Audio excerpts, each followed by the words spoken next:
Scott Cawthon couldn't stay away from making video games for too long, and I don't blame him. If you find something to be your passion, you will always find time for it. However, FNAF is growing more popular by the day, and the fans want more and bigger games. In order to meet these demands, Scott is going to need some outside help, and no doubt that Scott has big ideas for his series. But this will cause the FNAF series to go into 3 separate directions. Modern FNAF games has so many different types of games, most of which don't even resemble how the original 4 games were. Was this for the best? What are the 3 different directions FNAF has taken? And most importantly, which direction is the best for FNAF? In this video, I'm gonna see how FNAF branched out since the original 4 games, starting with female sibling Venue.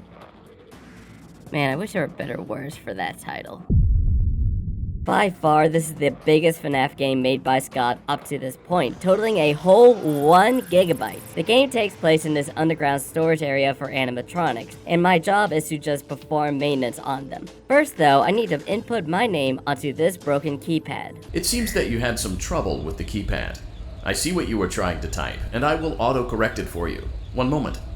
Welcome, Eggs Benedict. So guys, remember to subscribe to Eggs Benedict, cause I guess that's who I am now? However, compared to the first 4 FNAF games, Sister Location is a lot more like a survival horror game than just a point-and-click horror game. I'm actually moving around in this game, going to different rooms and performing new tasks. It is an incredible update to make it feel much more like a horror game, while also feeling like it belongs in the FNAF universe. The first night, nothing out of place happens. Everything is working smoothly, so I get to go home and watch my favorite soap opera, The Immortal and the Restless. Clara, I tell you, the baby isn't mine! This is so much better than The Big Bang Theory. Second night, I need to actually do stuff as the animatronics really want to kill me. The power fails and Circus Baby actually helps me out by telling me to hide. I sneak past below her to get to Freddy's room so that I can restart the power. But the issue is that if I pull up the panel, Freddy approaches me, so I can't make that much progress as I need to stop and distract Freddy.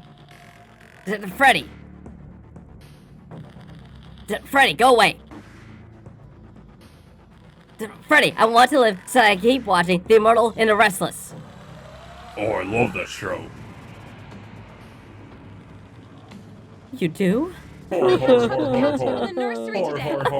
Night 3 ramps up in horror for me as Freddy doesn't have power anymore, so you need to be up close and personal, as well as follow directions to a T in order to fix him. With every button press and every sudden movement that Freddy did, it would just startle me. The only way this could be worse if it was in VR. So they made like 2 VR games, of which I will not be playing because that sounds horrible. Anyway, night 3 does end with a jump scare and me waking up to night 4 inside of something. Then Belora just dies as I wait for someone to rescue me while winding up spring locks so that I don't die. Finally, I start night 5. First things first, I need to check on the animatronics.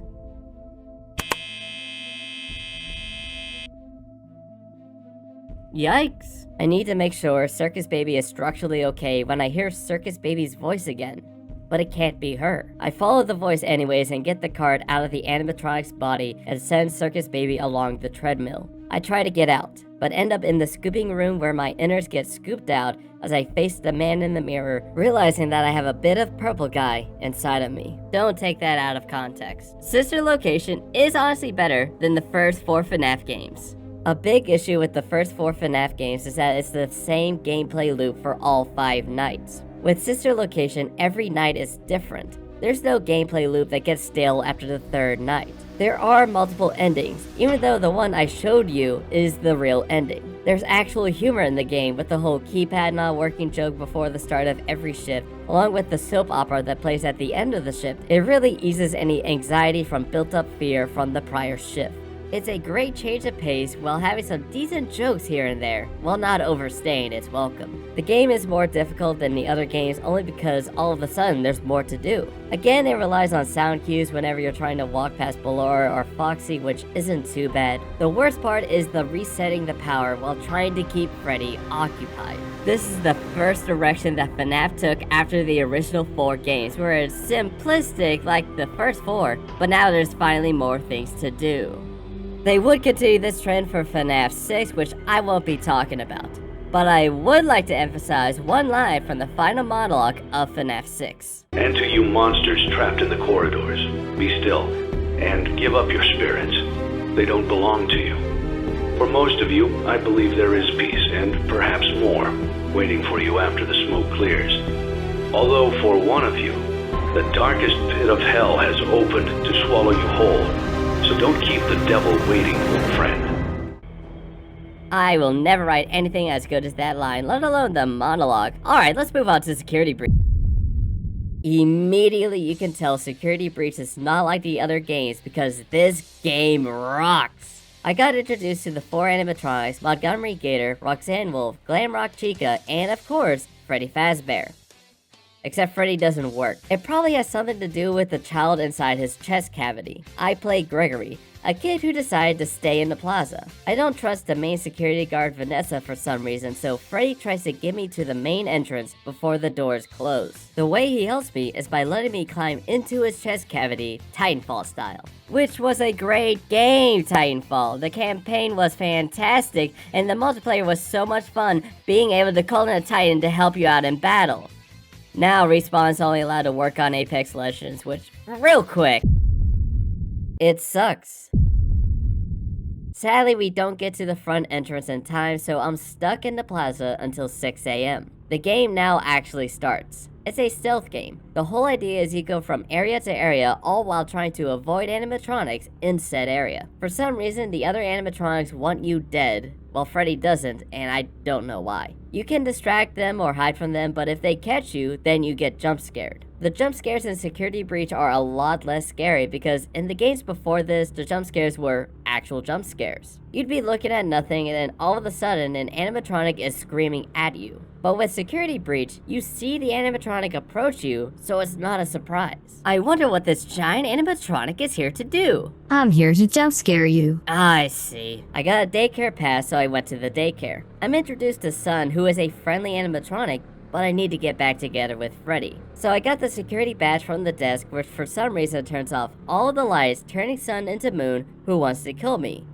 Because why wouldn't it? So I need to navigate this really annoying daycare maze to find 5 generators which are in the jungle gym. But why would they be there in the first place? It sounds like an OSHA violation. Sadly, after all of that, all I got was a ban from the daycare center. Every hour on the hour, I need to get to a recharge station because otherwise the Moon will get me for reasons we do not fully understand. I do see a different enemy though. Not an animatronic, but a girl in a rabbit suit that only I can see. This whole game so far has just been, what? Why? Where am I? Why did I just go through that whole daycare part? Where is anything that I'm looking for? What is up with the rabbit costume? Some of these questions will be answered due to lore revealed later, but the actions I take and locations of key items will just remain confusing. Freddy thinks he knows of 2 different exit points, so I might as well try them out. The first place is the loading docks where Chica is guarding, but I'm able to run past her. She does trap me in the office, however. So in order to escape, I order a pizza because apparently Chica loves pizza. I will give you 1 pizza to go away right now. Bet. I get back together with Freddy, but he is badly injured to the point where he can't move and needs to get to parts and service. So I find a backstage pass and sneak past Roxy to get to a security room. Freddy all of a sudden can move again as he tries to get to me, while Roxy and Monty are slamming on the doors, also trying to get to me. I found the most weird way to activate a lift so that I can get Freddy to parts and service. I got a programmed disc that can start a showtime, which can start the lift. The issue is that I need to get to the 3rd floor with animatronics blocking my path the whole way. This is the hardest part of the game, just trying to get to the 3rd floor without getting spotted. And if I do, I have to go back really far to an old save. The big issue comes on the 2nd floor with Roxy because the whole idea is that I'm supposed to hide from her. But like where? The best thing you can do is to follow behind her, but I also don't want to do that because she wants to kill me. I do eventually get the showtime to start and get Freddy down to parts and service, but he is kidnapped before I could fix him. I need to find another security badge in the utility tunnels in order to get back together with Freddy, but the worst kind of enemies are here. There are endoskeletons that behave like weeping angels where they only move when you're not looking at them. I had to be very careful around them until I realized that I'm faster than them. So I just started running past them until I got to the room with the security badge. Got it! I can open parts and service now. Oh, come on! Gregory, this is not an oh come on situation. This is a I accidentally summoned 15 endoskeletons all around me and they want me dead kind of situation. You can cuss at a time like this. Not right now though, the channel's rated PG-13. I get back to parts and service where Vanessa explains that I don't exist at all and I put Freddy's head back on. I want better protection from the other bots, so I set out to find a Faz Blaster. After playing a quick game of Capture the Flag, I get my very own gun and find Vanny's, that's the bunny, secret hideout. With my new gun, I set out to get revenge against Chica, who I managed to crush with the trash compactor. I stole her voice box because what is she gonna do? Keep chasing me around? Yes. Apparently she is continuing to chase me around. However, with the new gun, she's actually not much of a threat anymore. In fact, none of the animatronics are that big of a threat anymore because if I get caught, I just stun them and run past them. I got you now. Pew! Ow, ow, ow, ow, ow, ow. Where did he go?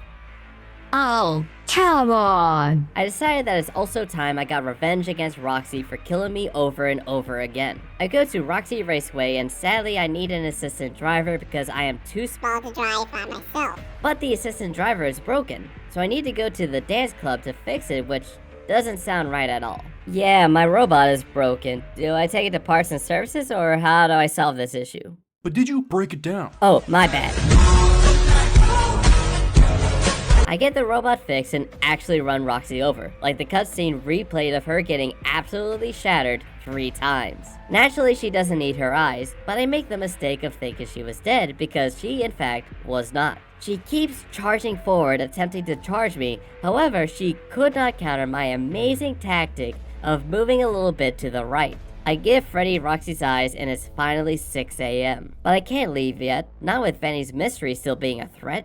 I got to her secret hideout, but Freddy gets dismantled as I free Vanessa from the virus infecting her, freeing her from the Vanny persona as Vanessa, Freddy, and I enjoy an ice cream together. FNAF Security Breach was a slow burn, but as it went on, it became an incredible game. I think Security Breach is a good game. I felt satisfied while unlocking the good ending of the game. The game was a lot less scarier than the other FNAF games, and it got really easy in the latter half whenever I got the Faz Blaster. I could just stun animatronics and run past them while also being faster than them. The story was nice and makes sense within the FNAF universe. It was great seeing how big and grand the Pizzaplex is, just a big celebration of Five Nights at Freddy's as a whole. All the animatronic designs were great.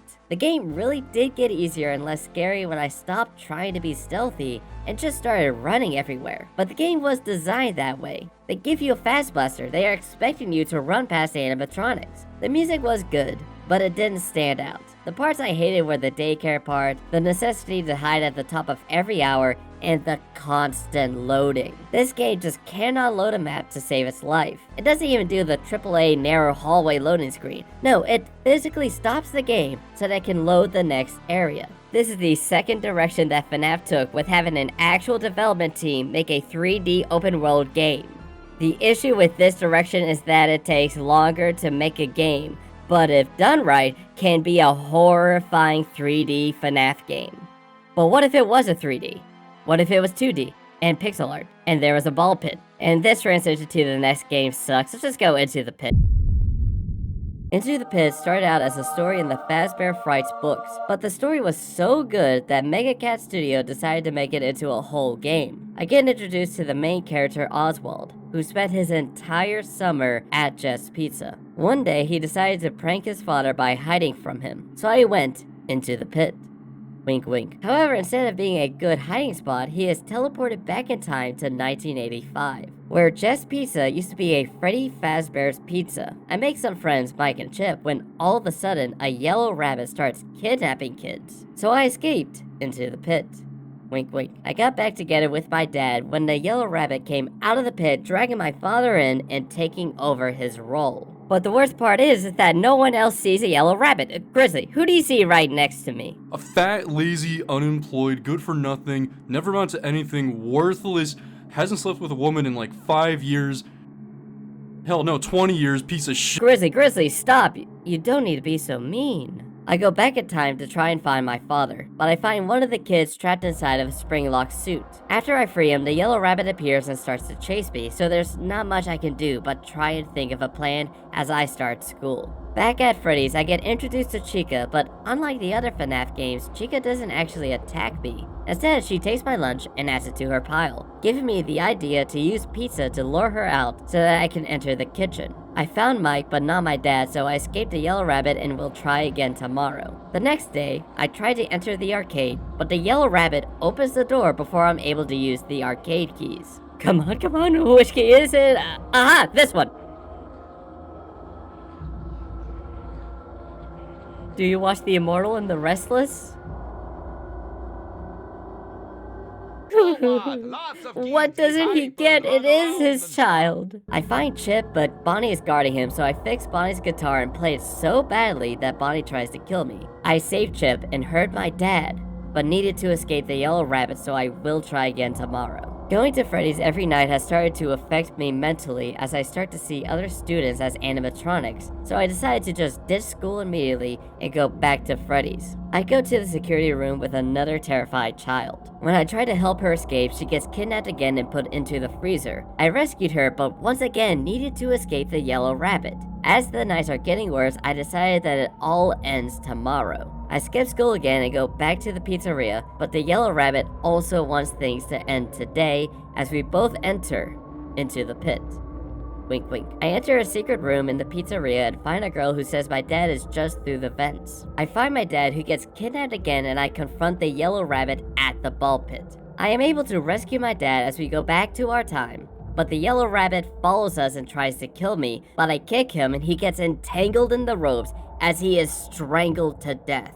And I'm finally reunited with my dad. Into the Pit was an incredible story in the books, and they translated it into a video game beautifully. Despite it being such a short game, it was incredible from start to finish. It doesn't follow the book beat for beat, and it shouldn't, because then the game would not be as good as it is. The game gets very predictable after the first night, as the game is just go to school during the day, sneak out of the house and go to the pizzeria, find a terrified child, free them, and then go back home. You do this for 5 days and then the game is over. The game is so short, however, that this gameplay loop doesn't overstay its welcome. The game is fun throughout its entirety, especially as the main character Oz becomes crazy as the story goes along. The pixel art looks phenomenal and every jump scare is beautifully animated, along with the sound design being creepy, with the horrifying noises the rabbit makes, the animatronic sounds, and the cries of the terrified children made the game terrifying to play. Finally, the third direction for FNAF, a smaller pixel art game based off of the stories told in the Fazbear Fright books.